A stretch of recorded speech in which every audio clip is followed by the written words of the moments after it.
జంపన్న గారు మీతో స్టార్ట్ చేస్తాను. జంపన్న గారు, మీరు చూస్తూ ఉన్నారు, హోంమంత్రి కూడా చెప్పారు, 3 దశాబ్దాల పోరాటంలో ప్రభుత్వానికి పీపుల్స్ వారికి ఈ స్థాయి నాయకుడు ఎప్పుడూ చనిపోలేదు. నంబాల శేఖరరావు గారు లాంటి గణపతి గారి తర్వాత ఆయన బాధ్యతలు చేపట్టినటువంటి వ్యక్తిగా చెప్తున్నారు. ఫస్ట్ టైం ఇన్ 3 decades ఇంత పెద్ద రివార్డు ఉన్న వ్యక్తిని పోలీసులు హతమార్చడం అని.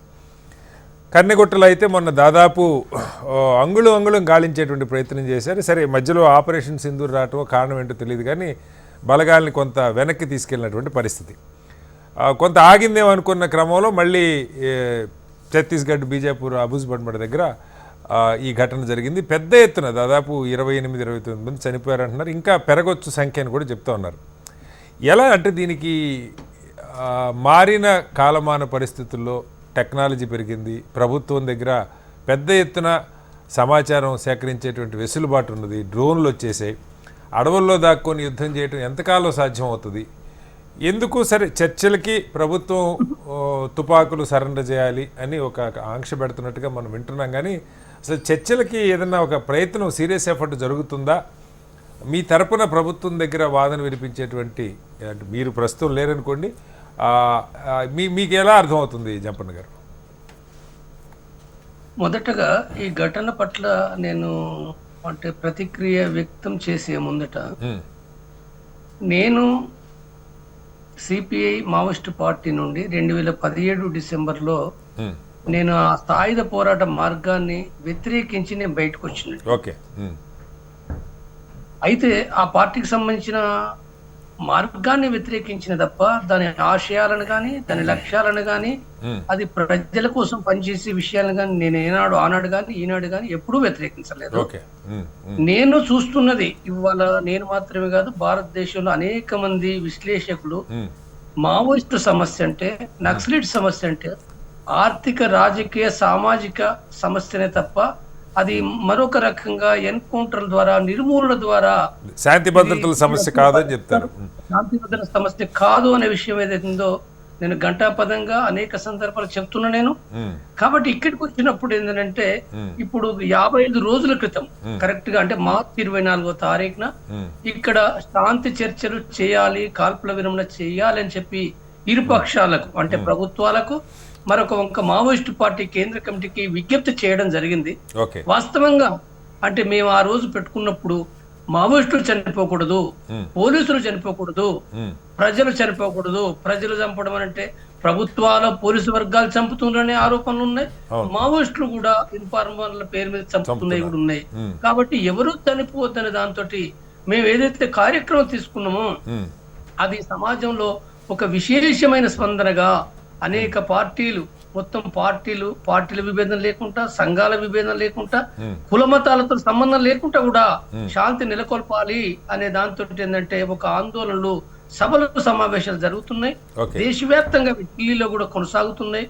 ఈ నేపథ్యంలో వాళ్ళు మా సభ జరిగిన వారం రోజుల్లోపే వాళ్ళ కేంద్ర కమిటీ మెంబర్ అభయ్తో పాటుగా, రూపేష్ తో పాటుగా 6 ప్రకటనలు ఇచ్చిండ్రు.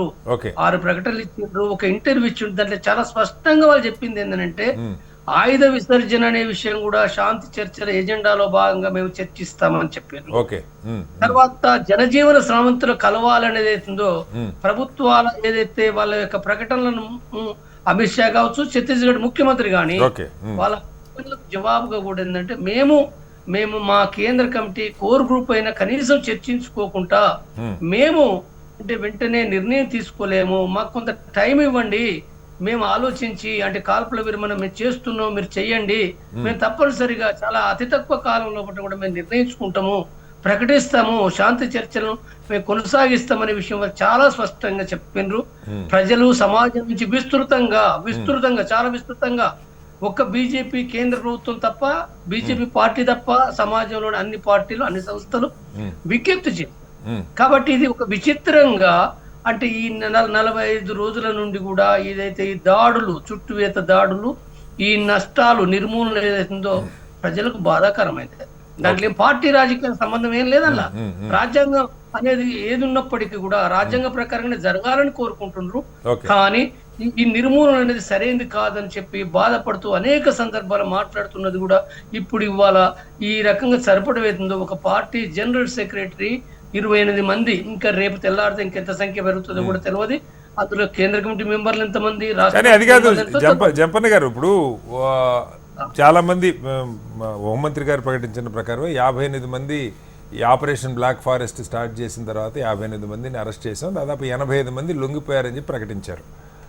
వాళ్ళతో లొంగిపోవటానికి ప్రీ కండిషన్స్ ఏమిలో జనజీవన శ్రవంతిలోకి రావటం, ఒకవేళ ఏదైనా చర్చలు జరిగినా మీరు కోరుతున్నటువంటి సామాజిక ఆర్థిక మార్పులు లేకపోతే అసమానతలు అంత త్వరగా ప్రభుత్వాలు ఒక హామీ ఇస్తే జరిగిపోయాయా? దీనికోసం అడవుల్లో ఉండి ప్రాణాలు కోల్పోయేటువంటి పరిస్థితి తప్ప ఫలితం రాని పోరాటంగా అనిపించట్లేదా? మీలాంటి వాళ్ళు సరే ఇది మార్గం కాదని బయటకు వచ్చారు, మిగతా ఇప్పుడు ఉద్యమంలో ఉన్నోళ్ళైనా ఈ మార్గంతో సాధించలేకపోతున్నాం, ప్రజాబాహుళ్యంలో వచ్చి ప్రయత్నం ఎందుకు చేయకూడదు? సరే ప్రభుత్వాలు ఇవాళ ఒక హామీ ఇవ్వచ్చు ఏదైనా చేస్తామని, అవి చేసే పరిస్థితులు మనకు కనపడుతున్నాయా? లేదు. ఇప్పుడు అంటే మీ ప్రశ్నకి ఏంటంటే ఇప్పుడు శాంతి చర్చల కమిటీ ఏర్పడింది ఏదైతుందో ఈ ఉద్దేశంతో, అంటే ఇప్పుడు ఇక్కడ అంటే ఎవరు చనిపోని శాంతిని స్థాపించారని దాంట్లో చాలా స్పష్టంగా ఉంది అవగాహన. అంటే ఈ అవగాహనకు మావోయిస్ట్ పార్టీ స్పందించింది చాలా వరకు. వాళ్ళు 90% అంటే దాదాపుగా కూడా వాళ్ళు చెప్పిన విషయాలను గమనిస్తే అలాంటి గ్రీన్ సిగ్నల్స్ ఇచ్చారు వాళ్ళు. చూడండి, ఇప్పుడు ఆయుధ విసర్జన ఎజెండాలో పెట్టమని అన్నారు. దాని అర్థం ఏంటి? ఏమనుకోవాలి? ఆయుధ విసర్జన ఎన్నడైనా చరిత్రలో అంటే 2004లో కానీ 90లో కానీ లేదా వేరు రాష్ట్రాలు కానీ ఏనాడైనా శాంతి చర్చల విషయంలో వాళ్ళు ఈ రకంగా మాట్లాడారు మీరు గమనించండి. తర్వాత రెండోది జనజీవన శ్రీమంతి లోపల కూడా అవును మేము మాట్లాడుకుని చెప్తామన్నారు. ఏం నష్టమైంది? 2 నెలలు 3 నెలలు ఆగడానికి ఎందుకంత తొందరగా మనుషులను చంపడం ద్వారా ఏమొస్తుందండి?